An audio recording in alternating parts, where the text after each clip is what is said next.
Hi guys, and welcome back to Alicia Reads. Today we're going to be reading this new book called The Sour Grape by Jory, John, and Pete Oswald.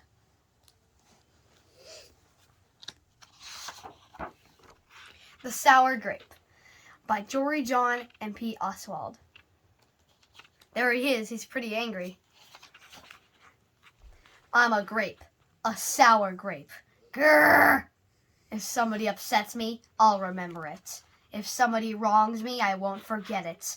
If somebody insults me, I'll never ignore it. Nope. See that banana over there?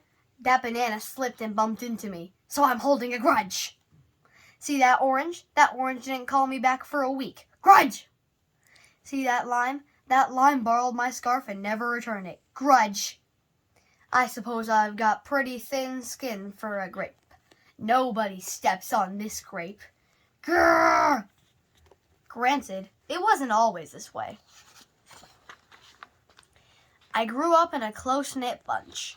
There were about 3,000 of us in our little community. You look nice today. So do you. No, you do. We all lived on a vine. Sure, it was a bit claustrophobic, especially when we were trying to get ready in the morning.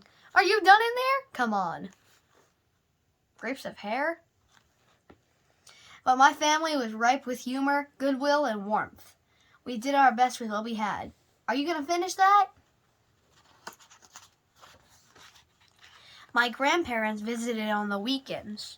We'd stroll in the sun and they'd teach us what they knew. They said that it takes a bunch to raise a seed. They said that good grapes roll their own way in life. They told us to be kind, forgiving, considerate, and grateful. Or grapeful, my grandpa said with a wink. Above all, no matter what life throws at you, and there will be a lot, try to stay sweet, my grandma said. Indeed, we said in response. And for a while, I was the sweetest of the sweet. I said, please. I said, thank you. I brushed aside life's little annoyances. I knew how good I had it. Oops. Haha, no problem at all. But then one day, something changed in me. It was my birthday. I had rigorously and vigorously planned a big party for weeks. I sent out invitations with the date prominently displayed. Get this, I had a Ferris wheel, a magician, and hay rides. I had snacks upon snacks upon snacks. The highlight of the party, though, was a fireworks display, which would happen at sundown. I stood out front and waited for folks to arrive. I had a gigantic smile on my face. I waited. Everybody was a little late, it seemed. No big deal, no big whoop. So I waited. A tumbleweed rolled by. A coyote howled in the distance. Ow! The sun sank behind the hills, and I waited. Nobody showed up, and I mean nobody. By the time the fireworks show started, with me as the sole spectator, I was scowling. I considered everybody I'd invited, and only one thought came to mind. Grudge, grudge, grudge, grudge, grudge, grudge, grudge, grudge, grudge! After that, my personality became something else entirely. I went from a sweet grape, to a bitter grape, to a snappy grape. Who moved my chair? Finally, I became a sour grape. Grrr!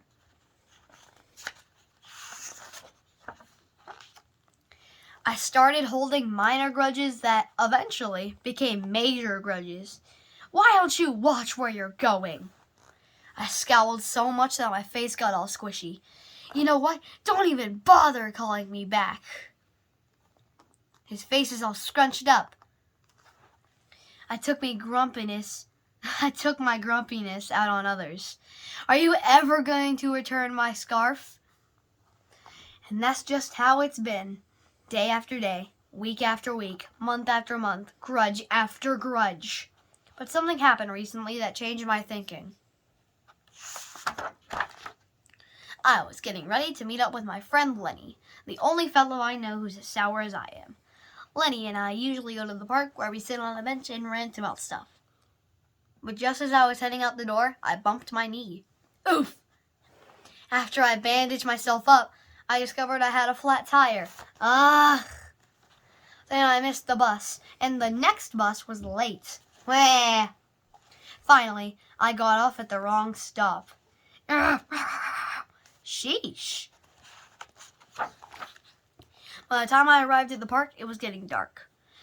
Lenny was fuming and furious, with a frown and a furrowed forehead. His face looked all squishy. We agreed to meet at exactly 4 o'clock. You're 3 hours late. I tried to explain why I was so tardy, but Lenny would not listen. He'd already made up his mind. He'd formed a huge grudge, and he wouldn't budge. I couldn't believe it. How unfair, I thought. How ridiculous, I thought. How similar to the way I would react.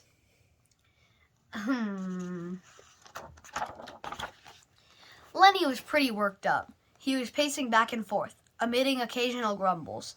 His tone was tart, so I gave him a little space. Besides, it was nice out. I noticed the sky changing colors, the melodic chirping of the birds, the evening breeze, the buzz of the park's insects coming alive at night. I suddenly felt grateful and peaceful and calm. Had I been missing all this simple beauty because I was too busy complaining? Meanwhile, old Lenny stormed off, muttering something about disrespect and lack of consideration. I'm pretty sure I heard him at a grrr, too. I walked home. I pulled a dusty box out from under my bed. There were old family photos inside. Memories. I spotted myself in one of the pictures. I was so sweet. I knew that little grape from the photo was still a big part of me, deep down. It would just take some work to get back there again. And that was the exact moment I found the invitation I had sent out for my infamous birthday party. The one where nobody showed up. It said May 31st. But wait a minute. My birthday party was on May 21st. Alas, I told everyone to come on the wrong day. It was all my fault. I realized nobody's perfect, not even me.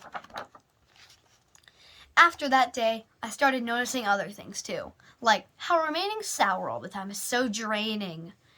I'd wasted so much energy holding grudges when I could have easily cleared the air if I'd felt hurt. And yes, I still get upset from time to time, but that's okay. Because now I talk and I listen and I work things out instead of just walking away. My sourness is fading. I'm letting go of all my grudges. And hey, it's working. Slip-up happened. I'm just glad you're okay. Aw, thanks. That scarf looks sublime on you. Why don't you keep it? Really? You're the best. Orange, you glad we got to catch up? I'm so grateful that we did. Stop with the corny jokes. Sure, sometimes I still let out a little grrr when I'm frustrated, like this. Grrr! But then I move on. My face is less squishy, too. And don't worry. Things are okay with Lenny again. Gosh, sorry I'm late. You must be furious. No big deal, my friend. You know what? If you look at things in the right sort of way, and if you remember to be kind, considerate, forgiving, and grateful, life really can be pretty sweet. Yes, indeed. The end. Thank you for watching, and we will see you next time.